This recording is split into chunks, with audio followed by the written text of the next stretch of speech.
तो हाँ भाई मेरे जंगली जानवरों, की हालचाल आपके। Welcome back to our channel that is concept भैया। ये है आपकी प्यारी सी सीरीज ऑर्गेनिक केमिस्ट्री की, जिसके अंदर हम पढ़ रहे हैं बेसिक्स ऑफ ऑर्गेनिक केमिस्ट्री। आज है इसका एपिसोड 3, जिसके अंदर हम जानेंगे कार्बन की कुछ पावर्स के बारे में। पर उससे पहले हमने अभी तक क्या क्या देख लिया है उसका ओवरव्यू ले लेते हैं।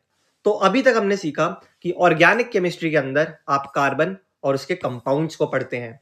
ऑर्गेनिक कंपाउंड्स की बहुत सारी इंपॉर्टेंस हमने पढ़ी थी, इसीलिए ऑर्गेनिक केमिस्ट्री को पढ़ना हमारे लिए ज़रूरी हो जाता है। फिर हमने बात करी थी ओल्ड कंसेप्ट की, जिसमें हमने केमिकल कंपाउंड्स को 2 पार्ट में बांटा था। एक थी ऑर्गेनिक कंपाउंड्स और एक था हमारा इनऑर्गेनिक कंपाउंड्स। ऑर्गेनिक कंपाउंड्स हमको लिविंग ऑर्गेनिज्म से मिल रहे थे, जैसे कि प्लांट्स और एनिमल्स, वेयर एज जो इनऑर्गेनिक कंपाउंड्स थे वो हमें मिल रहे थे नॉन लिविंग ऑर्गेनिजम्स में से, जैसे कि रॉक्स, क्ले और मिनरल्स। इसी कंसेप्ट का यूज करके एक साइंटिस्ट आए जिनका नाम था बर्जीलियस। उन्होंने एक थ्योरी दी जिसका नाम था बर्जीलियस थ्योरी या फिर वाइटल फोर्स थ्योरी। इस थ्योरी के अकॉर्डिंग ऑर्गेनिक कंपाउंड्स को इनऑर्गेनिक कंपाउंड्स की मदद से नहीं बनाया जा सकता। ऐसा क्यों? क्योंकि ऑर्गेनिक कंपाउंड्स को बनाने के लिए एक वाइटल फोर्स, एक मिस्टीरियस या फिर रहस्यमयी फोर्स की जरूरत है, जिसको आप लेबोरेटरी के अंदर क्रिएट नहीं कर सकते। पर इनको धोखा मिला इन्हीं के एक स्टूडेंट से, जिनका नाम था फ्रेडरिक होलर। इन्होंने इन्हीं की थ्योरी को डिसअप्रूव किया, गलती से ऑर्गेनिक कंपाउंड बना के लेबोरेटरी के अंदर। जो ऑर्गेनिक कंपाउंड इन्होंने बनाया था उसका नाम था यूरिया। इन्होंने अमोनियम सल्फेट को पोटेशियम साइनेट के साथ रिएक्ट करवा के फॉर्मेशन करवाई एमोनियम साइनेट और पोटेशियम सल्फेट की। फिर अमोनियम साइनेट और पोटेशियम सल्फेट को हीट कर दिया, जिसकी वजह से हमारे पास यूरिया बना। यूरिया जो कि एक ऑर्गेनिक कंपाउंड है, उसकी प्रिपरेशन हो गई इन ऑर्गेनिक कंपाउंड से। तो बर्जीलियस की थ्योरी यहाँ पे गलत हो गई और इसी देखा देखी में कोल्बे साहब ने प्रोड्यूस करा एसिटिक एसिड को, बार्थेलॉट साहब ने प्रिपेयर करा मीथेन को इन ऑर्गेनिक कंपाउंड से। तो यहां से हमको ये प्रूव हो गया कि ऑर्गेनिक कंपाउंड्स की प्रिपरेशन इन ऑर्गेनिक कंपाउंड से करी जा सकती है। इसी के बेसिस पे दिया गया मॉडर्न कंसेप्ट। मॉडर्न कंसेप्ट के अकॉर्डिंग ऑर्गेनिक केमिस्ट्री के अंदर आप हाइड्रोकार्बन्स और उनके डेरिवेटिव्स को पढ़ते हो। हाइड्रोकार्बन्स बने होते हैं हाइड्रोजन और कार्बन से मिलके, जहां पे आपको कार्बन और हाइड्रोजन के बीच में बॉन्ड दिखेगा।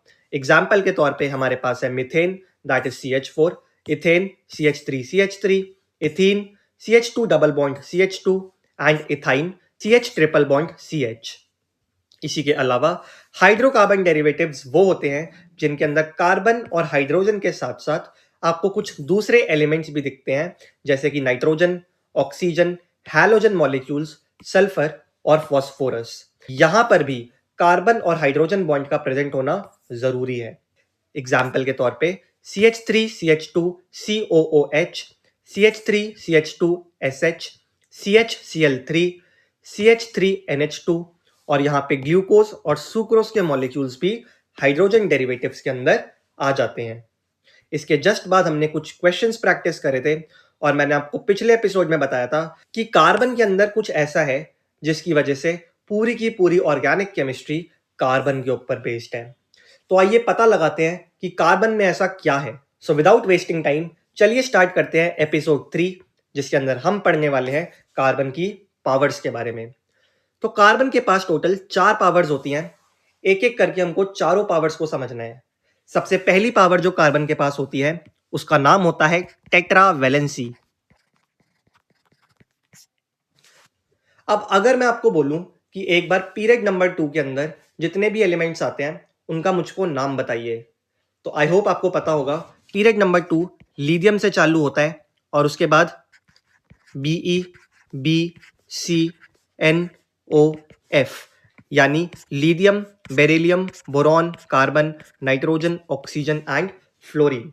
इसके अंदर नियॉन भी आता है, पर क्योंकि नियॉन जो है वो एक नोबल गैस है, तो यहां पे हम उसकी बात नहीं कर रहे। अब क्या आप इसकी इलेक्ट्रॉनिक कॉन्फ़िगरेशन लिख सकते हो? तो लीथियम की होती है 2,1, बेरिलियम की होती है 2,2, बोरॉन की होती है 2,3, सिमिलरली 2,4, 2,5, 2,6 एंड 2,7 होती है फ्लोरीन की। अब यहीं पे मैं आपसे पूछूं कि इन एलिमेंट्स की वैलेंसी लिखकर बताइए, तो आई होप आप 10th में इतना पढ़ कर आए होंगे कि इनकी वैलेंसी कैसे लिखनी होती है। तो लिथियम की वैलेंसी है 1, बेरिलियम की होती है 2, बोरॉन की दिख रही है हमको 3, कार्बन की 4, अब वापस से नाइट्रोजन की 3, ऑक्सीजन की 2 एंड फ्लोरीन की 1। अब मेरी जान, जनरली देखा गया है कि एक एलिमेंट उतने ही बॉन्ड्स बनाता है जितनी उसकी वैलेंसी होती है। तो लिथियम बनाता है 1 बॉन्ड, बेरिलियम बनाता है 2 बॉन्ड, बोरॉन 3 बॉन्ड, कार्बन बनाता है 4 बॉन्ड्स, नाइट्रोजन बनाता है 3 बॉन्ड्स, ऑक्सीजन बनाती है 2 बॉन्ड, फ्लोरीन बनाती है 1 बॉन्ड। अब आप खुद देख सकते हैं कि सेकंड पीरियड में जो एलिमेंट सबसे ज्यादा बॉन्ड बना रहा है वो है कार्बन। कार्बन की क्षमता है बच्चे 4 बॉन्ड्स बनाने की, सबसे ज्यादा स्टैमिना है कार्बन के अंदर। बाकी किसी भी एलिमेंट के अंदर 4 बॉन्ड्स बनाने की हिम्मत बिल्कुल नहीं है। और यही कार्बन की सबसे पहली पावर है कि कार्बन की वैलेंसी होती है 4, मतलब वो 4 कोवलेंट बॉन्ड बनाने का स्टैमिना अपने अंदर रखता है। और यहीं पे हम इसको थोड़ा सा अच्छी लैंग्वेज में लिखें तो हम सबको पता है कि कार्बन का एटॉमिक नंबर होता है 6। जरा इसकी इलेक्ट्रॉनिक कॉन्फ़िगरेशन लिखिए, 1s2, 2s2, 2p2। अब यहीं पे अगर मैं इसके इलेक्ट्रॉन्स को ड्रॉ करूं तो 2 इलेक्ट्रॉन्स आ जाएंगे 1s के अंदर, 2 इलेक्ट्रॉन्स आ जाएंगे 2s के अंदर और 2 ही इलेक्ट्रॉन आ जाएंगे 2p के अंदर। अब मेरी जान, याद रखना, जितने अनपेयर्ड इलेक्ट्रॉन्स एक एलिमेंट के पास प्रेजेंट होते हैं उतने ही बॉन्ड्स की फॉर्मेशन वो कर सकता है। तो कार्बन के पास है 2 अनपेयर्ड इलेक्ट्रॉन्स, तो ग्राउंड स्टेट के अंदर कार्बन फॉर्मेशन करता है 2 बॉन्ड्स की। पर यहीं पे अगर मैं कार्बन की एक्साइटेड स्टेट की बात करूं, एक्साइटेड स्टेट का मतलब होता है कि आउटर मोस्ट शेल में से जो एक इलेक्ट्रॉन है वो आगे जंप कर जाएगा। तो आइए 2s के इलेक्ट्रॉन को जंप कराते हैं 2p के अंदर, तो हमको कुछ ऐसा देखने के लिए मिलेगा। अब अगर हम ध्यान से देखें तो कार्बन के पास टोटल हो चुके हैं 4 अनपेयर्ड इलेक्ट्रॉन्स। तो एक्साइटेड स्टेट के अंदर कार्बन की हिम्मत हो जाती है कि वो 4 बॉन्ड्स बना ले। और यहीं पे अगर मैं एक्साइटेड स्टेट की इलेक्ट्रॉनिक कॉन्फ़िगरेशन लिखूं तो 1s2, 2s1 और 2p3। तो अब अगर मैं इसकी समरी आपको दूं तो याद रखना मेरी जान कि कार्बन एक प्लेबॉय है और एक बॉन्ड से इसका कुछ नहीं होता। कार्बन जब तक 4 कोवलेंट बॉन्ड नहीं बना लेता तब तक वो फुदकता रहता है। और सेकंड पीरियड में इकलौता कार्बन ही एक ऐसा एलिमेंट है जो 4 कोवलेंट बॉन्ड्स बनाने तक का जिगरा अपने अंदर रखता है। तो यहीं पे मैं समराइज करके लिख सकता हूं कि 10 carbon can form up to 4 covalent bonds. अब आइए कार्बन की दूसरी शक्ति की बात करते हैं जो कि हमारे पास होती है सिमेट्रिकल टेट्राहेड्रल ज्योमेट्री। तो मेरी जानेमन, हमने अभी अभी बात करी कि कार्बन जो होता है वो 4 बॉन्ड्स बनाता है और केमिकल बॉन्डिंग में आप पढ़कर आए हैं कि जब भी एक एलिमेंट 4 बॉन्ड्स बनाता है तो उसकी ज्योमेट्री होती है टेट्राहेड्रल ज्योमेट्री।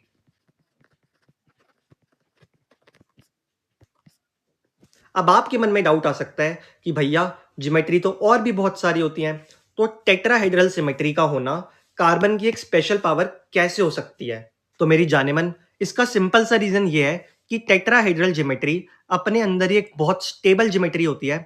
क्यों? क्योंकि इस सिमेट्री के अंदर जो डिफरेंट एटम्स होते हैं उनको एक बहुत अच्छी खासी स्पेस मिल जाती है, जिसकी वजह से आपस में दो एटम्स के बीच में जो रिपल्शन होता है वो काफी मिनिमम हो जाता है।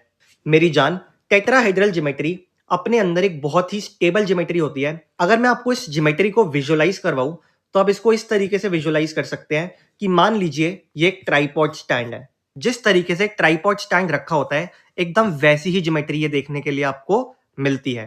ट्राइपॉड स्टैंड के 2 पैर होते हैं पीछे की साइड पे, एक पैर होता है आगे की साइड पे।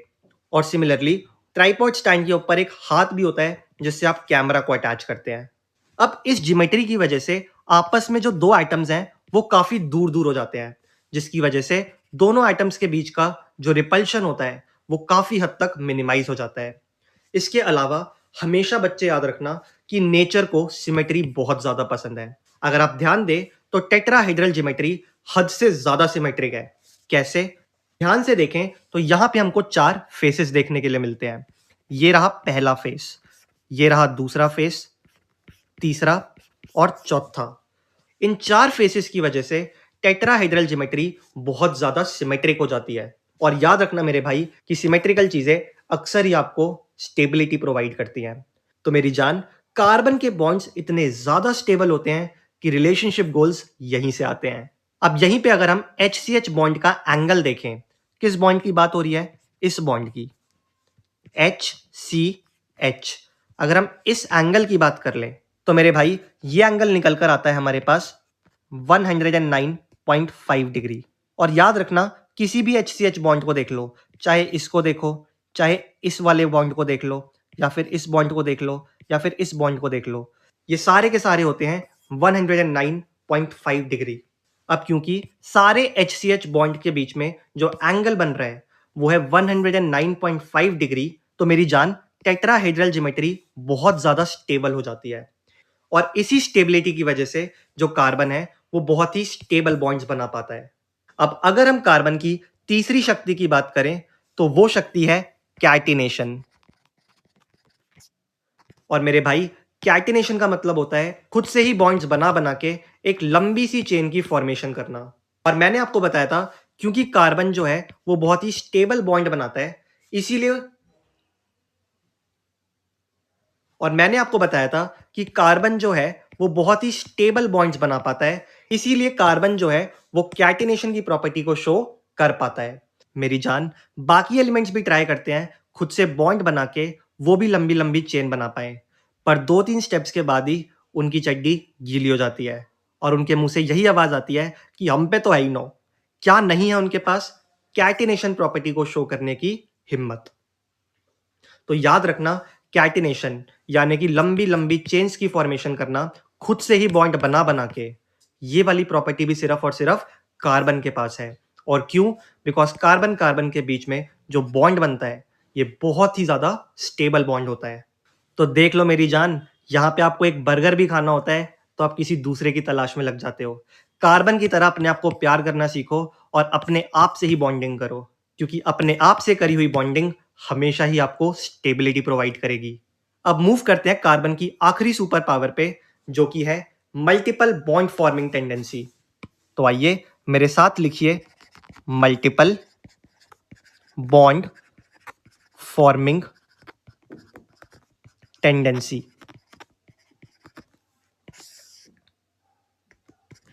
अब ध्यान से देखो, मैंने आपको जस्ट अभी अभी बताया कि कार्बन अपने आप से बॉन्ड बना बना के बहुत ही लंबी चेन्स की फॉर्मेशन कर सकता है। अब याद रखना, कार्बन जब ऐसे लंबी लंबी चेन्स बनाता है तो कार्बन कार्बन के बीच में सिंगल बॉन्ड भी आ सकता है, डबल बॉन्ड भी आ सकता है और ट्रिपल बॉन्ड भी आ सकता है। बस एक चीज का आपको ख्याल रखना है कि कोई भी कार्बन 4 से ज्यादा बॉन्ड ना बना दे। क्यों? क्योंकि कार्बन का भी बच्चे एक स्टैमिना है और वो स्टैमिना था 4 बॉन्ड। अगर आपने किसी भी ऑर्गेनिक मॉलिक्यूल के अंदर कार्बन के 4 बॉन्ड से ज्यादा बना दिए, दैट मीन्स आपने कार्बन के स्टैमिना को एक्सीड कर दिया और वहीं पे आपका मॉलिक्यूल गलत हो जाएगा। अब एक छोटी सी कंफ्यूजन और बता देता हूं मैं आपको। यहां पे आपने देखा होगा कि कार्बन ने सिंगल सिंगल बॉन्ड बना रखे हैं, लेकिन आपके मन में डाउट आ सकता है कि सर, अगर हम किसी भी 2 कार्बन को देखें तो यहां पे इस कार्बन की लेट से बात कर लेते हैं, तो इस कार्बन ने सिर्फ और सिर्फ 2 बॉन्ड्स की फॉर्मेशन करी हुई है, बाकी 2 बॉन्ड्स कहां गए? बच्चे एक बात हमेशा याद रखना, ऑर्गेनिक केमिस्ट्री के अंदर अगर आपने कार्बन के 2 ही बॉन्ड्स दिखा रखे हैं तो बाकी ये बात ऑब्वियस है कि बाकी 2 बॉन्ड्स कार्बन ने हाइड्रोजन के साथ बना रखे होंगे। ये बात मेंशन करने की जरूरत नहीं होती। अगर मैं कभी भी ऐसी लंबी कार्बन की चेन बना रहा हूं और आपको दिख रहा है कि कोई भी कार्बन है ऐसा जिसके 4 बॉन्ड्स पूरे नहीं हो रहे, तो जितने बॉन्ड्स की कमी है उतने ही हाइड्रोजन उस कार्बन से अटैच्ड है, ये आपको मानकर चलना है। तो समराइज करूं तो हमने 4 चीजें पढ़ी हैं। पहला, टेट्रावेलेंसी, 4 बॉन्ड्स बनाने की ताकत। दूसरा हमने पढ़ा था सिमेट्रिकल टेट्राहेड्रल ज्योमेट्री, जिसकी वजह से कार्बन के जो बॉन्ड्स होते हैं वो बहुत ही ज्यादा स्टेबल बनते हैं। तीसरा हमने पढ़ा था कैटिनेशन, यानी खुद से ही बॉन्ड बनाना। और चौथा हमने पढ़ा था मल्टीपल बॉन्ड फॉर्मिंग टेंडेंसी, कि खुद से बॉन्ड बनाते टाइम कार्बन अपने बीच में सिंगल बॉन्ड भी बना सकता है, डबल बॉन्ड भी बना सकता है और ट्रिपल बॉन्ड की फॉर्मेशन भी वो कर सकता है। बस एक ही बात का आपको ध्यान रखना है कि कोई भी कार्बन मॉलिक्यूल 4 बॉन्ड से ज्यादा नहीं बना सकता। और इन्हीं 4 प्रॉपर्टीज की वजह से कार्बन जो है वो लाखों कंपाउंड्स की फॉर्मेशन करता है। अब मेरी जान, इतने सारे कंपाउंड्स, कार्बन ने पूरी फौज खड़ी कर दिया है। पर क्या ये फौज रैंडमली रह रही है या इसके पीछे छुपा है कोई राज? मिलते हैं नेक्स्ट एपिसोड में, तब तक के लिए ऑल द वेरी बेस्ट।